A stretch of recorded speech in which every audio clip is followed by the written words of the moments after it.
SRK news కు స్వాగతం. కూటమి ప్రభుత్వం త్వరలో నిర్మించనున్న శంకర్విలాస్ ఆర్ఓబి చంద్రబాబు నాయుడు విజన్ 2047 కి విరుద్ధంగా ఉందని Arundelpet Brodipet shop owners and keepers welfare association విమర్శించారు. అరండల్పేటలోని ఓ హోటల్లో బుధవారం ఏర్పాటు చేసిన మీడియా సమావేశంలో అసోసియేషన్ కార్యదర్శి గురుదత్ మాట్లాడారు. ప్రజా ప్రతినిధులు 98 కోట్ల రూపాయల వ్యయంతోనే ఆర్ఓబి నిర్మాణాన్ని పూర్తి చేయాలని భావిస్తున్నారని, అలా చేస్తే భావితరాలు ఇబ్బంది పడవలసి వస్తుందని ఆందోళన వ్యక్తం చేశారు. కూటమి ప్రభుత్వ నాయకులు చెబుతున్న డిజైన్లపై మరోసారి పునరాలోచన చేయాలని సూచించారు. అదేవిధంగా ఇతర సభ్యులు మాట్లాడుతూ గుంటూరు నగరానికి ప్రధాన వారధిగా ఉండే శంకర్విలాస్ బ్రిడ్జిని అభివృద్ధి చేసేటప్పుడు ఆలస్యమైన 1కి 10 సార్లు ఆలోచించాలని చెప్పారు. మీడియా మిత్రులందరికీ స్వాగతం అండి. నా పేరు నడింపల్లి గురుదత్, అడ్వకేట్ని. Arundelpet Brodipet shop keepers and building owners association కార్యదర్శిగా ఉన్నాను.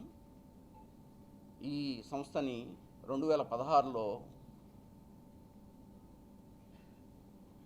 రిజిస్టర్ చేయడం జరిగింది. ఆ సంవత్సరంలోనే ఈ అరండల్పేట శంకర్విలాస్ బ్రిడ్జి రోడ్డు ఏదైతే ఉందో లాడ్జ్ సెంటర్ నుంచి హిందూ కాలేజ్ సెంటర్ వరకు 120 అడుగులు వైడెన్ చేయాలనే ప్రపోజల్తో వచ్చినప్పుడు ఆ రోజు ఎంపీగా ఉన్న గల్లా జయదేవ్ గారి దగ్గరికి మేము రిప్రజెంటేషన్ తీసుకుని వెళ్ళి, సార్ ఫ్లైఓవర్ కడితే, సింగిల్ పిల్లర్ ఫ్లైఓవర్ కనుక కట్టితే ఈ రోడ్డు వైడెన్ చేసినా ఉపయోగం ఉంటుంది, లేకపోతే దానివల్ల అంత ప్రయోజనం ఉండదు అనగానే ఆయన మా కోరికను మన్నించి వెంటనే స్పందించి 2017 సంవత్సరంలో ఆనాటి అయ్యన్న పాత్రుడు గారు R&B మినిస్టర్గా ఉన్నారు. ఇప్పుడు స్పీకర్గా ఉన్న అయ్యన్న పాత్రుడు గారు 2017లో R&B మినిస్టర్గా ఉన్నారు. వారిని తీసుకుని ఇక్కడ ప్రజాప్రతినిధుల్ని వెంటబెట్టుకుని శంకర్విలాస్ ఫ్లైఓవర్ని సందర్శించి ఇమ్మీడియట్గా 167 కోట్లతో ముందర ఆర్యూబీలు వేసి తర్వాత ఆర్ఓబి కట్టే ప్రపోజల్తో అయ్యన్న పాత్రుడు గారు ఆ రోజు మీడియా సముఖంగా ప్రకటించున్నారు. అది రకరకాల కారణాలు, ప్రభుత్వం మారడం వల్ల కానీ ఏదైనా కానీ అది పక్కకి వెళ్ళిపోయింది. తర్వాత మళ్ళీ కూటమి ప్రభుత్వం వచ్చింది. మన అదృష్టం కొద్దీ పెమ్మసాని చంద్రశేఖర్ గారు కేంద్ర మంత్రిగా ఏర్పడడం, ఆయన మంచి ప్రయత్నం చేసి ఇక్కడికి ఫ్లైఓవర్ శాంక్షన్ చేయించుకొచ్చారు. 1.46 కిలోమీటర్ల లెంత్తో ఫ్లైఓవర్ వస్తుంది, ఆర్యూబీ వస్తుంది అని ఆశించాం. కాకపోతే మా ఆశ్చర్యానికి R&B అధికారులు కానీ మున్సిపల్ అధికారులు కానీ ఈ విషయం ఎంత బ్రిడ్జ్ వస్తుందని కానీ ఏ విషయం కూడా తెలియజేయలేదు. మేము పలుమార్లు వెళ్ళి మీటింగుల్లో కలిసాము, స్టేక్ హోల్డర్స్ అందరం వెళ్ళి మీటింగులు కండక్ట్ చేసాము. మేము అడిగినప్పుడు ఈ బ్రిడ్జి డిజైన్ ఎలా వస్తుందండి అంటే ఎవరూ చెప్పలేదు. తర్వాత సర్ప్రైజింగ్గా మార్చి నెలాఖరులో R&B వాళ్ళ వెబ్సైట్లో ఈ బ్రిడ్జికి టెండర్స్ కాల్ఫర్ చేశాము అని తెలిసి ఆ వాళ్ళ వెబ్సైట్లోకి వెళ్ళి మేమే తీసుకున్నాం. బ్రిడ్జి డిజైన్ ఎలా ఉంటుంది ఏమిటి అని చూద్దామని మేము డౌన్లోడ్ చేసి తీసుకున్నాం. అంతేగాని ఎవరు ఏ పబ్లిక్ డొమైన్లో కూడా ఈ బ్రిడ్జ్ విడ్త్ కానీ లెంత్ కానీ ఎంత వస్తుందని కానీ ఏం వస్తుందని కానీ ఏది కూడా జనరల్ పబ్లిక్కి తెలియజేయలేదు. సరే, ఏది ఏమైనా వస్తుందని సంతోషించాం. కాకపోతే ఆ బ్రిడ్జి చూసేసరికి 1.46 కిలోమీటర్ల లెంత్ ఉండాల్సిన బ్రిడ్జి 930 మీటర్ల లెంత్తో వస్తుంది. డబ్బు సరిపోదు కాబట్టి ఉన్న డబ్బుతో కట్టాలి అనే ఆలోచనతో మేము చేస్తున్నామని ఇది చెప్పడం జరిగింది. ఈ విషయం నా ఆలోచన ప్రకారం ఏంటంటే, ఇది మంత్రివర్యులకు కూడా ఇక్కడ గుంటూరులో ఉన్న ఇబ్బందుల గురించి కానీ సోషల్ ఇంపాక్ట్ సర్వే కానీ ఏమీ చేయకుండా అధికారులు మంత్రి గారిని ఏమన్నా తప్పుదోవ పట్టించారేమో మాకు అర్థం కాలేదు. ఈ విషయంలో ఈ రకమైన బ్రిడ్జి కడితే ఆర్యూబీ లేకుండా గనక కట్టేమాటైతే 4 ఏళ్ల పాటు ఈ శంకర్ విలాస్ సెంటరు అతి ప్రతిష్టాత్మకమైన సెంటరు. అదే కాకుండా అమరావతి వెళ్ళడానికి మన గుంటూరు నుంచి కానీ ఇతర ప్రదేశాల నుంచి ఎక్కడి నుంచి రావాలన్నా ఈ శంకర్ విలాస్ ఫ్లైఓవర్ మీద నుంచి అమరావతి రోడ్డుగా వెళ్ళాల్సిన రోడ్డు. అంత ముఖ్యమైన రోడ్డుని విజన్ 47 అనే ఆలోచనతో వెళ్తున్న చంద్రబాబు నాయుడు గారు ఇలాంటి బ్రిడ్జిని ఏ రకంగా ఒప్పుకుంటున్నారు అనేది ఆశ్చర్యకరమైన విషయమే. ఇది ఒక విషయం అయితే, ఈ రోడ్డు వైడనింగ్ ప్రాసెస్లో మున్సిపల్ అధికారులు టీడీఆర్ బాండ్స్ తీసుకోమని అందరినీ అడిగారు. సరే, దానికి కూడా షాప్ కీపర్సు వీళ్ళందరూ ప్రిపేర్ అయ్యారు. కాకపోతే సడన్గా వచ్చి గ్రీన్ మార్క్ ఒకటి, రెడ్ మార్క్ ఒకటి పెట్టి, గ్రీన్ మార్క్ వరకు మాది ప్రభుత్వ భూమి, దాని తర్వాత ఉన్నదే మీ ప్రైవేట్ భూమి, దాని వరకే బాండ్స్ ఇస్తామన్నారు. దాని మీద కొన్ని సందేహాలు ఉన్నాయి అసోసియేషన్ తరఫున.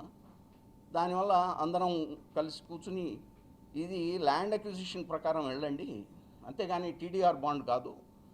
ల్యాండ్ అక్విజిషన్ జరిగితే రెవెన్యూ అథారిటీస్ కొలతలు కొలుస్తారు, దాని ప్రకారం ఎంత వస్తుంది, జెన్యూన్గా ఎంత వస్తుంది అనేది ఒక ఆలోచన.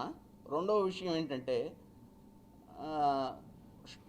షాప్ కీపర్స్ ఎవరైతే ఉన్నారో, అద్దెకున్న వారు ఎవరైతే ఉన్నారో వాళ్ళకి కూడా నష్టపరిహారం క్లెయిమ్ చేసుకునే అవకాశం ఉంటుంది. కాబట్టి షాప్ ఓనర్స్ కానీ టెనెంట్స్ కానీ అందరూ కూడా ఆ రకమైన పరిహారం కోసం కోర్టుకు వెళ్ళడం జరిగింది.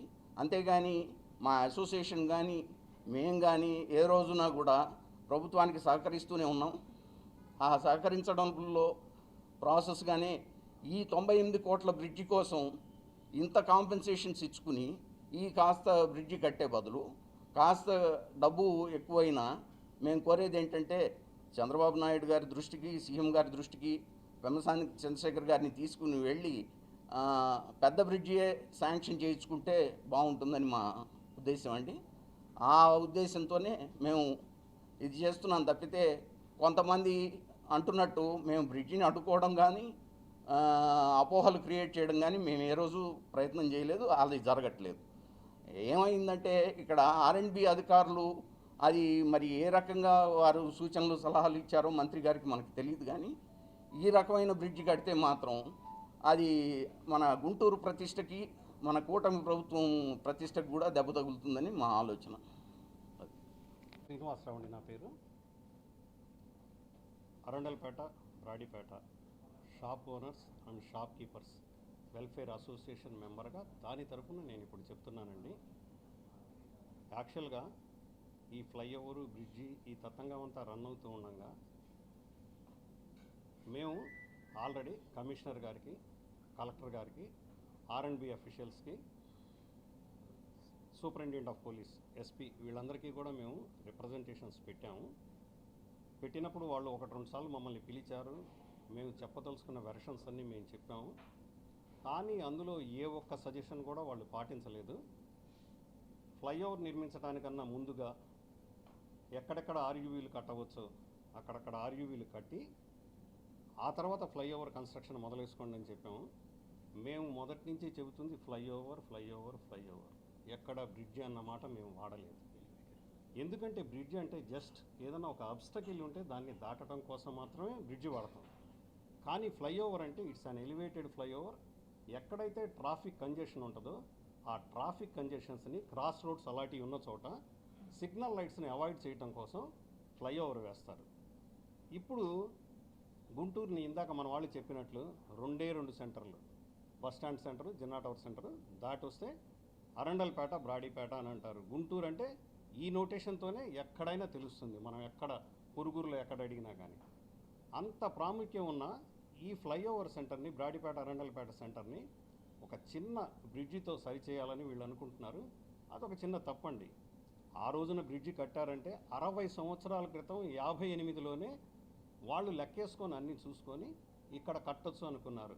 60 ఏళ్ల తర్వాత అదే బ్రిడ్జి ఎలా సరిపోతుంది? ఎంత ట్రాఫిక్ పెరిగింది? నేను ఇందాక కూడా చెప్పాను. ఎట్లాగంటే 34 లైన్లు ఈ రోడ్లోకి వచ్చి మెర్జ్ అవుతున్నాయండి. అరండలపేట 18 లైన్లు, బ్రాడీపేట 7 లైన్లు, Koritepadu, Lakshmipuram, Amaravati road, Hindu college road, market road, collectors road, women's college road, general hospital road, medical college road. 34 లైన్లు క్లియర్గా నేను చెప్పింది 34. ఈ 34 కూడా ఇంకా ఉన్నదండి డెప్త్ చెప్పాలంటే. ఎందుకంటే లక్ష్మీపురం లైన్ వస్తున్నదంటే ఒక లక్ష్మీపురం లైన్ కాదు, ఇక్కడ నేను మీకు అది ఒక లైన్గానే చెప్పాను. లక్ష్మీపురానికి వచ్చి జాయిన్ అయ్యేవి almost all Pandharpur, Ashok Nagar, Devapuram, Brindavan gardens. అట్లాగే అమరావతి రోడ్లోకి వచ్చి మెర్జ్ అయ్యేవి మనం లెక్కేసుకుంటే రామన్నపేట, చంద్రమౌళి నగర్, వికాస్ నగర్, విద్యానగర్, ఆ పైన డెవలప్ అయిన అన్ని నగర్లు, నేతాజీ నగర్, ఇవన్నీ వచ్చి అమరావతి రోడ్లో కలిసి కొరటిపాడు రోడ్లో కలిసి ఈ సెంటర్కి వస్తున్నాయి. అట్లాగే అమరావతి రోడ్ లెక్కేసుకుంటే మనం నాయుడుపేట, ద్వారకా నగర్, ముత్యాలరెడ్డి నగర్, హనుమాన్పేట, ఇటుపక్క వేళంగి నగర్, ఇన్ని వచ్చి చేరే ఆ 3 లైన్లు వచ్చి మళ్ళా కలిసేది లాడ్జ్ సెంటర్లో. అటువైపు నుంచి వచ్చి కలిసి 6 లైన్లు పెద్దవి, ఇటు పెద్ద 6 లైన్లు కలిసి ఇందాక నేను చెప్పిన 34 లైన్లు కూడా కలిసిన తర్వాత మనం లెక్కేస్తే కొన్ని వందల లైన్లు ఈ రోడ్లోకి వచ్చి కలుస్తున్నాయి. ఇంత కలిసినప్పుడు ట్రాఫిక్ కంజెషన్ ఎంత హెవీగా ఉంటుందో మనందరికీ తెలుసు. అలాంటప్పుడు ఉన్న ట్రాఫిక్ డివైడ్ అవ్వాలి కానీ జస్ట్ ఏదో అక్కడ ఎక్కి దిగటంలాగా ఉండకూడదు. మొదటి నుంచి మేము ముత్తుకుంటున్నాం. ఎలాగంటే ఎలివేటెడ్ ఫ్లైఓవర్ వేస్తే ఈ సెంటర్తో సంబంధం లేకుండా పైనుంచి వెళ్ళిపోయే వాళ్ళు వెళ్ళిపోతారు. పైగా సిఆర్డిఏ పరిధిలో ఉన్న అమరావతికి సంబంధించిన క్యాపిటల్ టౌన్ ఇది. ఇక్కడి నుంచే ప్రతివాడు వెళ్ళాలి. అట్లాగే పొరుగుర్ల నుంచి వచ్చిన వాళ్ళు కూడా ఈ బ్రిడ్జి మీద నుంచే దాటి వెళ్ళాలి. కాబట్టి ఎంతకి ఎలివేటెడ్ ఫ్లైఓవర్ అని మేము అడుగుతున్నాం. ఎలివేటెడ్ ఫ్లైఓవర్ కడితే ఇంకొక అడ్వాంటేజ్ ఉన్నదండి. మేము చెప్పిన అంబేద్కర్ సెంటరు, హిందూ కాలేజ్ సెంటర్లో కనుక స్ప్లిట్ తీసుకుంటే అక్కడ సిగ్నల్ లైట్స్ కూడా అవసరం ఉండదు.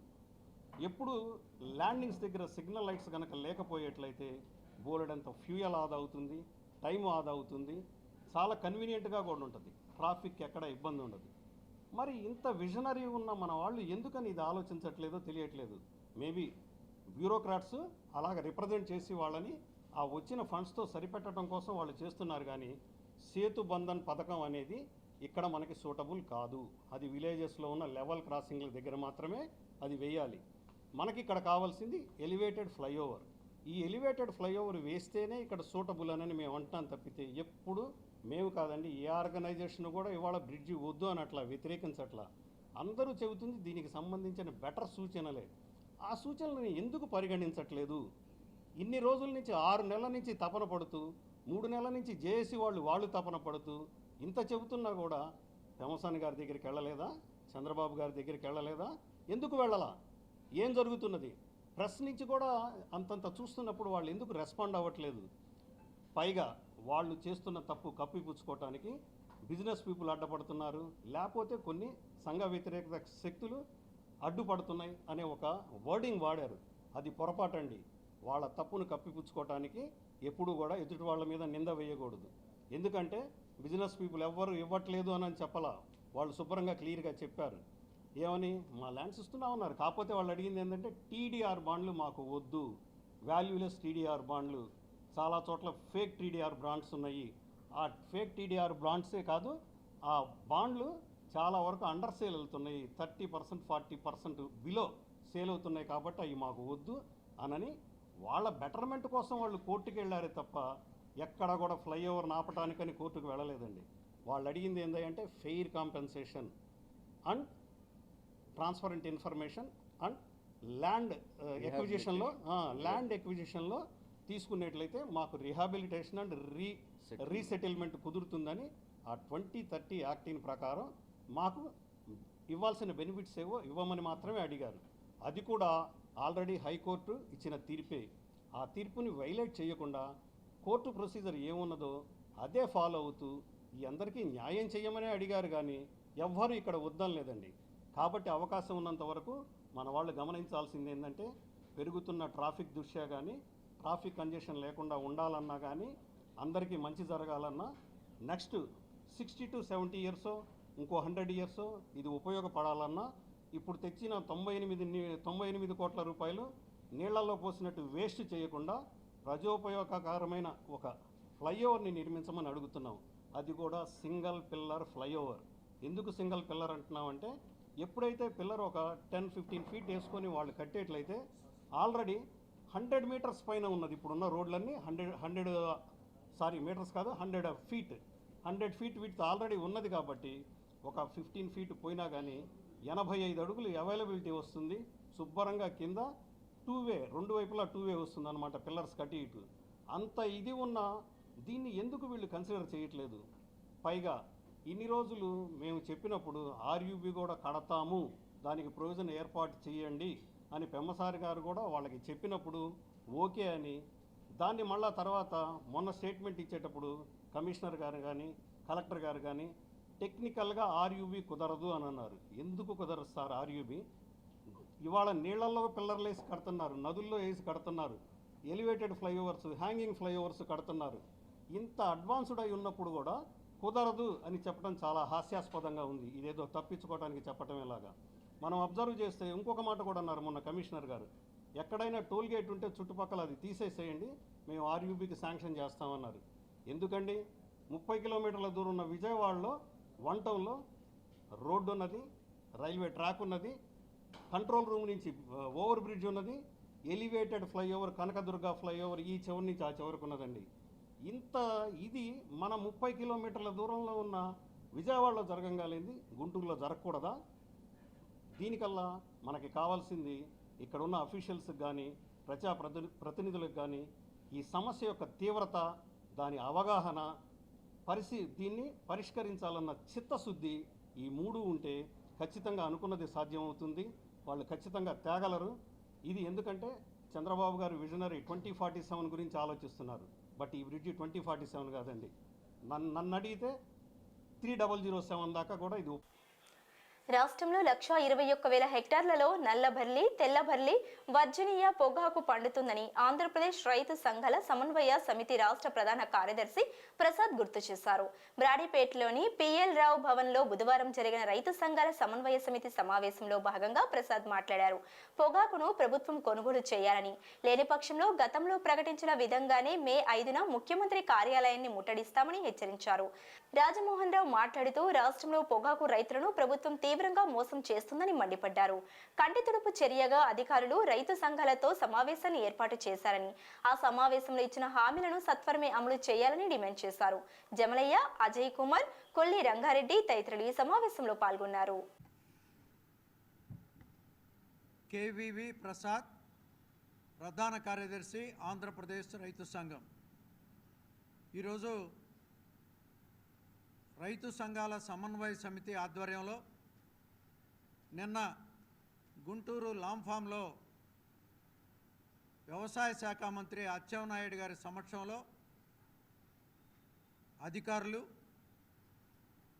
పొగాకు కొనుగోలుదారులు, కంపెనీల యాజమాన్యాలు, అదేవిధంగా రైతులు, రైతు సంఘాల నాయకులతో, ప్రజాప్రతినిధులతో సమావేశం జరిగింది. ఈ సమావేశంలో ఈ రాష్ట్రంలో ఉండేటువంటి బర్లీ పొగాకు, నల్లబర్లీ, తెల్లబర్లీ, ఈ బర్లీ సంక్షోభంలో ఉన్నటువంటి నేపథ్యంలో తీసుకోవాల్సినటువంటి చర్యల గురించి సమీక్షా సమావేశం జరిగింది. ఆ సమావేశంలో వారు చర్చించి ఆమోదించినటువంటి అంశాల మీద ఈరోజు రైతు సంఘాల సమన్వయ సమితి సమావేశం జరిపి మీ ద్వారా రైతాంగానికి, ప్రభుత్వానికి తెలియజేయాలనేటువంటి కొన్ని అంశాలను మీ ముందు పెడుతున్నాం. ఇవాళ రాష్ట్ర వ్యాప్తంగా రైతాంగం నల్లబర్లీ దాదాపు పొగాకు 1,21,000 హెక్టార్లలో పండిస్తూ ఉన్నారు. దీంట్లో నల్లబర్లీ ఉంది, తెల్లబర్లీ ఉంది, వర్జీనియా పొగాకు ఉంది. అదేవిధంగా గత సంవత్సరం 77,000 హెక్టార్లలో పండిస్తే ఈ సంవత్సరం సాగు పెరిగింది. సాగు పెరిగిందా తరిగిందా అనేటువంటి అంశం కన్నా ఇవాళ కేంద్ర రాష్ట్ర ప్రభుత్వాలు రెండూ కూడా మరి ఉన్నటువంటి పరిస్థితిని అంచనా వేసి, కంపెనీల యొక్క కొనుగోలు కెపాసిటీని అంచనా వేసి, ఇప్పటికే ఇతర దేశాల పరిస్థితుల్ని కూడా అధ్యయనం చేసి ఆయా దేశాలకి ఎగుమతి అవకాశాలు ఏ మేరకు ఉన్నాయనేటువంటి అంశాన్ని పరిగణలోకి తీసుకొని ఈ రాష్ట్రంలో పొగాకు రైతులు నష్టపోకుండా తీసుకోవాల్సినటువంటి పరిస్థితి ఉన్నది. కానీ గత నెల రోజులుగా రైతాంగం వివిధ రూపాల్లో ఆందోళన చేస్తూ ఉన్నారు. అదేవిధంగా రైతు సంఘాలు ఐక్యంగా ఈ నెల 21న సమావేశమై మల్లయ్యలింగం భవన్లో ఆ సమావేశ వివరాలని అందిపుచ్చుకొని మరి రాష్ట్ర వ్యాప్తంగా ఎక్కడైతే బర్లీ పొగాకు ఇతర పొగాకులు పండుతూ ఉన్నాయో ఆ ప్రాంతాల్లో మరి సదస్సులు సమావేశాలు ఆందోళన ద్వారా మరి ప్రభుత్వం మీద ఒత్తిడి తీసుకొచ్చి ఒక కార్యాచరణ ప్రకటించి రేపు మే 5వ తేదీన అవసరమైతే ముఖ్యమంత్రి కార్యాలయాన్ని మరి చెలో కార్యక్రమం పెట్టాలని నిర్ణయం చేసినటువంటి నేపథ్యంలో మరి ఈ కార్యాచరణ ప్రకటించే వరకు ప్రభుత్వం మిన్నకుండి ఇవాళ ఈ సమావేశం జరిపారు. సరే, ఏదైనప్పటికీ కొంత ఫలితం వచ్చిందని అభిప్రాయపడుతున్నాం. దాంట్లో ప్రధానంగా మరి ఇప్పటి వరకు అసలు కొనుగోళ్లు ప్రారంభించని కొన్ని కంపెనీలు ఇవాళ కొనుగోళ్లు ప్రారంభించాలని మరి రాష్ట్ర ప్రభుత్వం హుకుం జారీ చేసింది. ఆ పద్ధతుల్లో మంత్రి గారు మరి అధికారులు అక్కడ స్పందన కనపడింది. మరి ఈ స్పందన ఆచరణలో ఎంతవరకు క్షేత్రస్థాయిలో అమలు చేస్తారు అనేటువంటిది ఇంకా కొంత మీమాంస ఉన్నటువంటి పరిస్థితి ఉన్నది. దీన్ని దృష్టిలో పెట్టుకొని ఖచ్చితంగా వారం రోజుల లోపల కంపెనీలు డైరెక్ట్గా వచ్చి వాళ్ళు బాండ్లు ఇచ్చారా, బాండ్లు ఇవ్వలేదా, మరి మౌఖికంగా కొనుగోలు చేస్తామని హామీలు ఇచ్చారా, ఏది ఏమైనప్పటికీ బర్లీ పొగాకు అదేవిధంగా వైట్ బర్లీ ఇవన్నీ కూడా కొనుగోళ్లు చేయడానికి ముందుకు రావాలి. ఖచ్చితంగా వారం రోజుల్లోప ఈ ప్రక్రియ ప్రారంభించకపోతే ఏదైతే మేము 5వ తేదీ అనుకున్నటువంటి యాజిటేషన్ ముఖ్యమంత్రి కార్యాలయం వరకే పోవాలనేటువంటి యాజిటేషన్ని తాత్కాలికంగా వాయిదా వేసుకుంటున్నా ఖచ్చితంగా దాన్ని అమలు చేయకుండా తీసుకోవాల్సినటువంటి చర్యలు ప్రభుత్వం మీద ఉన్నాయి. ఇవాళ కొన్ని ముఖ్యమైనటువంటి 2-3 అంశాలు చెప్పారు మంత్రి గారి సమక్షంలో. కంపెనీల వెంటనే రంగంలోకి వస్తుంది. గత సంవత్సరం ఏదైతే మరి రైతు సంఘాలు కోరిన విధంగా 15,000 నుంచి 18,000 రూపాయలకి తగ్గకుండా కొనుగోలు చేస్తామని సెంట్రల్ గవర్నమెంట్ పొగాకు బోర్డు పరిధిలోకి దీన్ని తీసుకువెళ్ళటానికి ముఖ్యమంత్రి గారి చేత కేంద్ర ప్రభుత్వానికి లెటర్ రాయిస్తామని, అట్లాగే ఈ వ్యవస్థనన్నింటినీ మానిటరింగ్ చేయడానికి ఒక మానిటరింగ్ సెల్ ఏర్పాటు చేస్తామనే హామీలు ఇచ్చారు. ఈ హామీలుగా కాకుండా వాస్తవ రూపం దాల్చాలని మేము కోరుతా ఉన్నాం. అది జరిగే వరకు రైతులతో మా ఐక్యత కొనసాగుతుంది. రైతులకి ఏ ఇబ్బంది లేకుండా మొత్తం బర్లీ పొగాకు ఏదైతే ఉందో మొత్తం చివరి ఆకు వరకు కొనేదాకా మరి రైతు సంఘాలు సమన్వయంతో పనిచేస్తాయి.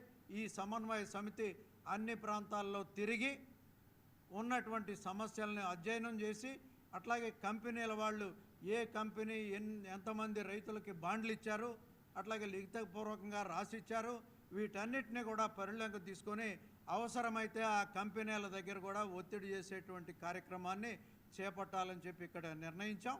ఆ నిర్ణయం ప్రకారం మా ఆందోళన ప్రచారం అట్లాగే ప్రభుత్వం మీద ఒత్తిడి కొనసాగుతుంది.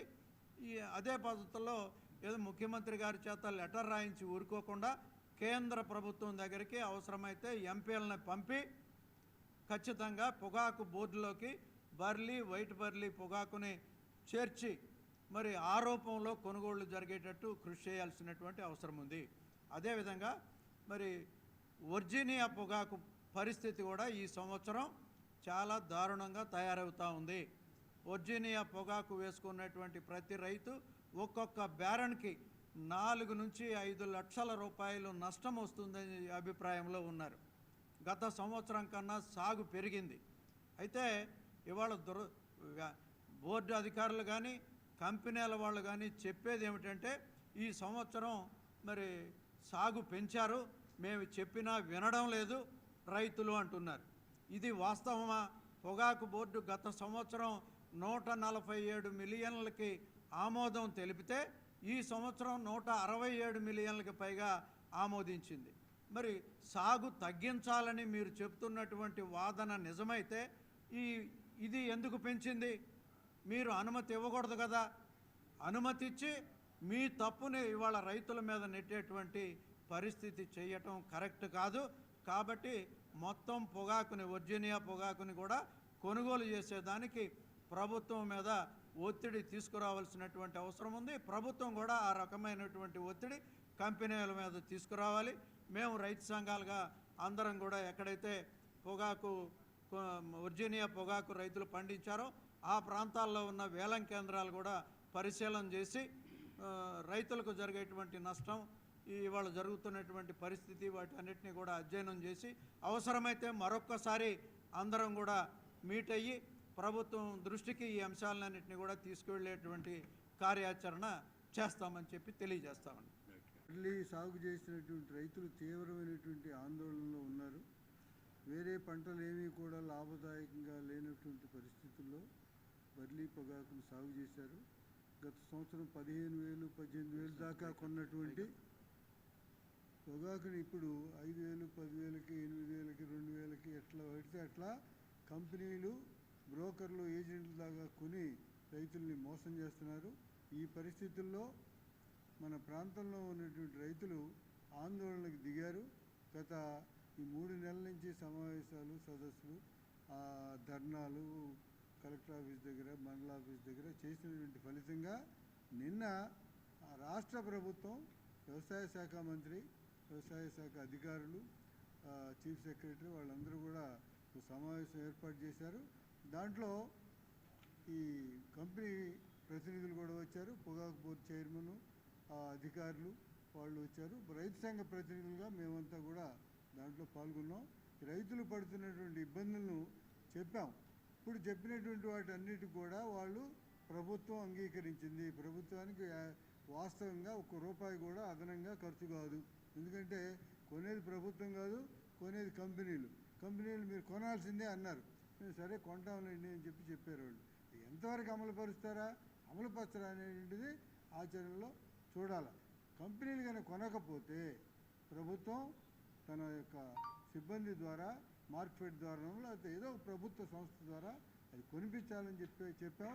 దానికి ప్రభుత్వం కూడా అంగీకరించింది. అదే విషయాన్ని వ్యవసాయ శాఖ మంత్రి గారు కంపెనీలు కూడా చెప్పాడు. మేము అడిగేది ఏంటంటే ఈ బర్లీ పొగాకు చేసేటువంటి దాన్ని పొగాకు బోర్డులో చేర్చాలా, నియంత్రించాలా. పెద్ద కంపెనీలకు లాభాలు వచ్చేటటువంటి పరిస్థితి కాకుండా రైతులకు కూడా కొంత శ్రమకు తగినటువంటి ప్రతిఫలాలను ఇవ్వకపోతే కంపెనీలని, ప్రభుత్వాలని కూడా ఖచ్చితంగా మేము వ్యతిరేకించాల్సి వస్తుంది. ఇప్పుడు మీరు వెంటనే ఈ నిర్ణయాలను అమలుపరచకపోతే తిరిగి ఉద్యమాన్ని ప్రారంభిస్తాం. ఇప్పటి వరకు ఆందోళనలో పాల్గొన్నటువంటి రైతులకు, రైతు సంఘాలకు, కార్యకర్తలందరికీ కూడా కృతజ్ఞతలు తెలియజేస్తున్నాం. పాస్టర్ ప్రవీణ్ హత్య కేసును హైకోర్టు న్యాయమూర్తి పర్యవేక్షణలో సిబిఐ ద్వారా విచారణ జరిపించాలని, క్రైస్తవుల చర్చిల పరిరక్షణ కోసం పాస్టర్ ప్రవీణ్ క్రైస్తవ రక్షణ చట్టాన్ని రూపొందించాలని క్రైస్తవ ఐక్య కార్యాచరణ కమిటీ నాయకులు గొళ్లమూడి రాజసుందర్బాబు డిమాండ్ చేశారు. ప్రవీణ్ మృతిపై విచారణ కోరుతూ క్రైస్తవ, దళిత సంఘాలు గుంటూరు కలెక్టరేట్ వద్ద చేపట్టిన రిలే దీక్షలు బుధవారం కూడా కొనసాగాయి. ఇందులో భాగంగా రాజసుందర్బాబు మాట్లాడారు. గుంటూరు నగర నలుమూలలా క్రైస్తవ సమాధి తోట కోసం స్థలాలు మంజూరీ చేయాలని డిమాండ్ చేశారు. దీక్షలు చేపట్టి 8 రోజులు గడుస్తున్న సందర్భంగా చంద్రబాబు నాయుడు ప్రత్యేక సమావేశాన్ని ఏర్పాటు చేసి ప్రవీణ్ కేసు విషయంలో స్పష్టమైన వైఖరిని ప్రకటించి న్యాయం చేయాలని కోరారు. ఇమాన్యుయల్ మినిస్ట్రీస్ అధ్యక్షులు Emmanuel Pedakakani, ELPC parish pastor Jeevaratnam, doctor reverend Diwakar Babu, Emmanuel international ministries నాయకులు డానియల్, క్రిస్టియన్ యూత్ నాయకులు నాని, యోహోను, నిస్సి తదితరులు పాల్గొన్నారు. హైకోర్టు జడ్జి సూపర్విజన్ లో సిబిఐ దర్యాప్తు వేయాలి. పాస్టర్ల చర్చిల రక్షణ కోసం చట్టం చేయాలి. పాస్టర్ల రక్షణ కోసం ప్రత్యేక చట్టం చేయాలి. గుంటూరు నగరంలో క్రైస్తవ సమాధుల తోటలకి స్థలాలు మంజూరు చేయాలి. సమాధులకు స్థలాలు మంజూరు చేయాలి. స్థలాలు మంజూరు చేయాలి. స్థలాలు మంజూరు చేయాలి. స్థలాలు మంజూరు చేయాలి. సోదరిమణులారా, ఈ రోజున గుంటూరు పట్టణంలో క్రైస్తవులు చేస్తున్న క్రైస్తవుల ఐక్య కార్యాచరణ కమిటీ ఆధ్వర్యంలో చేస్తున్న ఈ రిలే నిరాహార ప్రార్థన దీక్షలు 8వ రోజుకు చేరుకున్నాయి. ఇప్పటికే మేము ప్రభుత్వంలో పిటిషన్లు ఇచ్చాము. ప్రభుత్వం నుంచి కూడా ఒక లేఖ అందింది. ఆ ఆ లేఖ ఏంటంటే సంక్షేమ శాఖ, మైనారిటీ సంక్షేమ శాఖ కార్యదర్శి యొక్క అభిప్రాయం కొరకు వారు ఫైల్ పంపినట్టుగా GID వారు నుంచి మాకు ఒక లేఖ అందింది 21వ తారీఖునే. మరి ఈ క్రమంలో మేమేమంటున్నామంటే రాష్ట్ర ముఖ్యమంత్రి గారు గౌరవనీయులు వారు వెంటనే రాష్ట్రంలో ఉన్న పాస్టర్లు అందరూ ముఖ్యమైన పాస్టర్లు RCM church, Nutan church, Baptist church, అలాగనే ఎన్ని మినిస్ట్రీస్ అయితే ఉన్నాయో ప్రముఖమైన ఆ మినిస్ట్రీలకు సంబంధించిన పాస్టర్స్ అందరిని కూడా పిలవనంపి కమిటీగా ఏర్పాటు చేసి వారితో చర్చలు జరిపి మాస్టర్ ప్రవీణ్ హత్య విషయంలో హైకోర్టు జడ్జి యొక్క పర్యవేక్షణలో CBI దర్యాప్తు వేసేందుకోసం, అలాగనే పాస్టర్లు, క్రైస్తవులు, అలాగనే చర్చీల యొక్క రక్షణ కోసం ప్రత్యేకంగా మాస్టర్ ప్రవీణ్ క్రిస్టియన్ యాక్ట్ని రూపొందించాలని, అలాగే గుంటూరు నగరంలో ఇప్పటికీ ప్రతి సమాధిలో 4 శవాల్ని పెడుతున్నారు. ఈ క్రమంలో మరి క్రైస్తవ మిషనరీలు గతంలో ఇప్పుడు కూడా చేస్తున్న సేవలు దృష్టిలో పెట్టుకుని క్రైస్తవుల సమాధుల కోసం మరి స్థలాలు మంజూరు చేసేందుకోసం ప్రభుత్వం నడుము కట్టాలని మేము కోరుతున్నాం. గౌరవనీయ ముఖ్యమంత్రి గారు వెంటనే ఈ డిమాండ్ విషయాల్లో తమ యొక్క వైఖరిని తెలియపరచాలని, పాస్టర్ల యొక్క పెద్దలందరినీ కూడా పిలిచి చర్చలు జరపాలని మేము విజ్ఞప్తి చేస్తున్నాం. Praise the Lord. Guntur Brindavan Gardens లోని ది క్యాపిటల్ హోటల్ 7వ వార్షికోత్సవాన్ని పురస్కరించుకుని బుధవారం మెగా రక్తదాన శిబిరం జరిగింది. ఈ శిబిరాన్ని హోటల్ యాజమాన్యం ప్రారంభించింది. ఇందులో భాగంగా వారు మాట్లాడుతూ తలసేమియా వ్యాధిగ్రస్తుల కోసం తమ సిబ్బంది రక్తదానం చేయడానికి ముందుకు రావడం శుభ పరిణామమని కొనియాడారు. ఇటువంటి సేవా కార్యక్రమాల ద్వారానే సమాజాభివృద్ధి సాధ్యపడుతుందని చెప్పారు.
ఇవాళ మా క్యాపిటల్ సూపర్ మార్కెట్ యొక్క 7వ వార్షికోత్సవం సందర్భంగా మేము కండక్ట్ చేయు బ్లడ్ క్యాంప్, తలసేమియా పేషెంట్స్కి బ్లడ్ క్యాంప్ కోసం ఇక్కడికి విచ్చేసిన మీడియా మిత్రులందరికీ, ప్రింట్ మీడియా, ఎలక్ట్రానిక్ మీడియా మిత్రులందరికీ మరియు సోషల్ మీడియా మిత్రులందరికీ కూడా నా హృదయపూర్వక నమస్కారాలు, ధన్యవాదాలు, శుభాకాంక్షలు.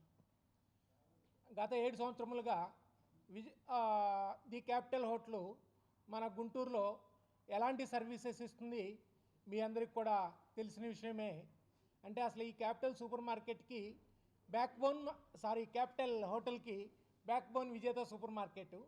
విజేత సూపర్ మార్కెట్ని మేము 26 years బ్యాక్ మేము హైదరాబాద్లో ప్రారంభించడం జరిగింది. తర్వాత మా స్వగ్రామమైన మన మామూలుగా గుంటూరు, మన హోమ్ టౌన్లో విజేత సూపర్ మార్కెట్ పెట్టాలనే ఉద్దేశంతో 8 సంవత్సరాల క్రితము విజేత సూపర్ మార్కెట్ని ఓపెన్ చేయడం జరిగింది. తర్వాత ఒక 1 year తర్వాత 7 సంవత్సరాల క్రితము క్యాపిటల్ హోటల్ ప్రారంభించడం జరిగింది. ఈ 7 సంవత్సరాల నుంచి మమ్మల్ని ఆదరిస్తున్న గుంటూరు పట్టణ ప్రముఖులందరికీ కూడా నా యొక్క హృదయపూర్వక ధన్యవాదాలు. అలానే మీడియా మిత్రులకు కూడా నా హృదయపూర్వక ధన్యవాదాలు. ఈరోజు 7వ వార్షికోత్సవం సందర్భంగా మా యొక్క టీం వీళ్ళు మనం మామూలుగా ఎన్టీఆర్ ట్రస్ట్ ద్వారా తలసేమియా వ్యాధిగ్రస్తులకు బ్లడ్ డొనేషన్ క్యాంప్ పెడదామంటే చాలా సంతోషంగా అనిపించింది.